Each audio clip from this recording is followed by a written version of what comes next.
My name is Hector, and I am 44 years old. If you had looked at my life just a few years ago, you would have thought I had it all. I was a man blessed with a beautiful family. My wife Maria was my rock, the person who stood by me through everything. We had 4 wonderful children, 2 boys and 2 girls, whose laughter filled our home with so much joy. We lived in a nice house in a quiet neighborhood, the kind of place where kids could safely ride their bikes on the street. It was, by all accounts, the picture of a happy, stable life. We had everything we needed, and more importantly, we had each other. I had a very secure job, a good one that paid well. I worked hard for it, and it provided for my family comfortably. We never had to worry about putting food on the table or paying the bills on time. We could afford nice holidays and save a little for the future. My job gave me a sense of pride and accomplishment. It was a respectable position, and people in our community looked up to me. I was seen as a responsible man, a family man who had his life in order. But deep inside, a different story was starting to unfold, a quiet and dangerous whisper that I started to listen to. Despite having a good life and a steady income, I felt a strange sense of dissatisfaction. It wasn't about needing more things for my family, it was about wanting more for myself. I saw people with flashier cars and bigger houses, and I started to feel like my success wasn't enough. I wanted a shortcut to that next level of wealth, a faster way to get there without waiting for years of hard work. This desire for more, this quiet greed, started to grow inside me like a weed, choking out the gratitude I once had for the wonderful life that was already mine. This feeling led me down a very dark path. I started looking for easy ways to make extra money, and that's when I discovered online gambling. It seemed so simple, so exciting. The promise of a big win with just a small bet was incredibly alluring. It felt like a secret key to the life I dreamed of, a life of unlimited wealth and freedom. I told myself it was just a hobby, something I could control. I had no idea that this hobby was about to become an obsession that would threaten to destroy everything I held dear.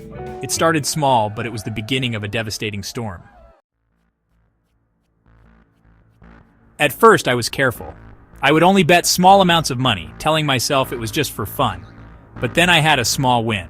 It wasn't a lot, but the feeling was electric. It was a rush like nothing I had ever experienced before. Suddenly, the dream of getting rich quick felt real, like it was within my grasp. That small taste of victory was all it took to get me hooked. I started chasing that feeling again and again, convinced that a massive jackpot was just around the corner, waiting for me to place the right bet. The small wins were the bait that pulled me deeper into the trap. My hobby quickly spiraled out of control. I started betting larger and larger sums of money. Soon, I was risking a huge portion of my salary. It got to the point where I was betting 90% of my monthly paycheck, a truly insane amount. The logic was gone. All I could think about was the next bet. Most of the time, I lost. The wins were small and rare, just enough to give me false hope and keep me playing. But the losses were huge and frequent, digging me into a deeper and deeper financial hole. I was no longer gambling for fun. I was gambling to win back what I had lost, a cycle that never ends. My family knew something was wrong. Maria saw the change in me. I was distant, anxious, and always on my phone. She and my older children tried to talk to me. They begged me to stop, to see the damage I was causing. They showed me the unpaid bills and the empty bank account. They pleaded with me with tears in their eyes to think about them, to think about our future. But I wouldn't listen. I was completely blinded by my addiction. I saw their concern not as love, but as an obstacle to my big win. I pushed them away, telling them they just didn't understand. In my mind, I had a strange justification for my actions. I truly believed that God was on my side. I would pray before making a bet, convincing myself that it was my destiny to become a millionaire. I thought that a big win was a sign from above, a blessing that would solve all our problems and prove to my family that I was right all along. This twisted belief gave me an excuse to keep going, to ignore the pain I was causing.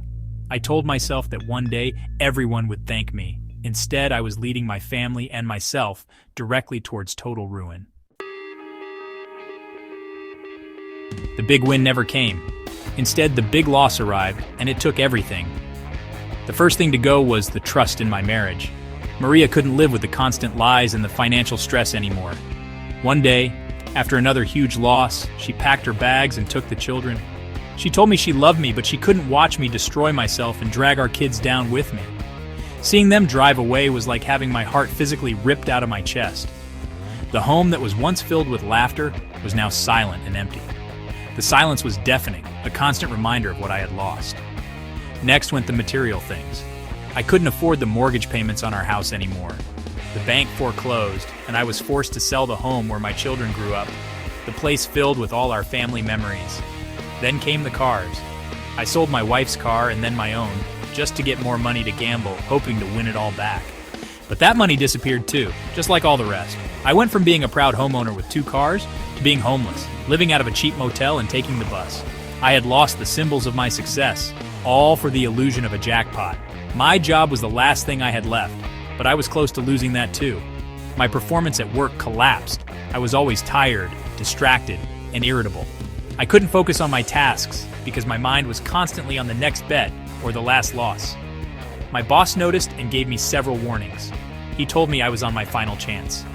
The career I had built over many years was crumbling before my eyes. I was about to lose the one thing that could have helped me rebuild my life. The shame was overwhelming, knowing that I had done all of this to myself. I had reached the absolute bottom. I had no family, no home, no money, and I was about to have no job. The weight of my failure was too much to bear. I felt completely hopeless, like a ghost walking through the ruins of my own life. In a moment of deep despair, I decided I couldn't go on. I tried to end my own life. It was a dark and terrible moment, but luckily I was found in time. Lying in that hospital bed, I finally realized I couldn't do this alone. When a counselor suggested a rehab center for the first time, I didn't argue. I agreed to go. It was my only hope. Entering the rehab center was one of the hardest things I've ever done, but it was also the best decision of my life. For the first time, I was in a place where I couldn't run from my problems. I was surrounded by people who understood what I was going through because they had similar stories. In therapy, I had to confront the real reasons I started gambling. It wasn't just about money. It was about my ego, my insecurity, and my desire for a shortcut in life. I learned that my addiction was a disease, not a moral failing, but it was my responsibility to fight it every single day. A crucial part of my recovery was learning about financial literacy. It sounds simple, but I had never truly understood how to manage money properly. The counselors taught me how to create a budget, how to track my spending, and the importance of saving for the long term. They showed me the destructive math of gambling, how the odds are always stacked against you. I learned to find satisfaction not in risky bets, but in the steady, slow process of building financial security. This knowledge empowered me. It gave me the practical tools I needed to rebuild my life on a solid foundation, not on the shifting sands of luck. Slowly but surely, things started to change. I focused on my job with a new sense of purpose. I worked harder than ever before, and my boss saw the difference. I was present, focused, and reliable again. I started to regain his trust and the respect of my colleagues. Most importantly, I began to mend the broken relationships with my family. I talked to Maria honestly, without making excuses. I showed her through my actions, not just my words, that I was changing. She started to let me see the kids again. Rebuilding that trust is a long and slow journey, but every small step forward feels like a miracle. Today, my life is much better. I am back with my family, and while we are still rebuilding, our home is once again filled with love. I want my story to be a warning. If you are trapped in the cycle of gambling, please know that you are not alone. But you cannot wait for a big win to save you. The big win is a lie. The real win is admitting you have a problem and accepting help. Listen to the people who love you before you lose everything. Your family, your home, your life, these are the real jackpots. Don't gamble them away. There is hope and there is a way out, but it starts with you.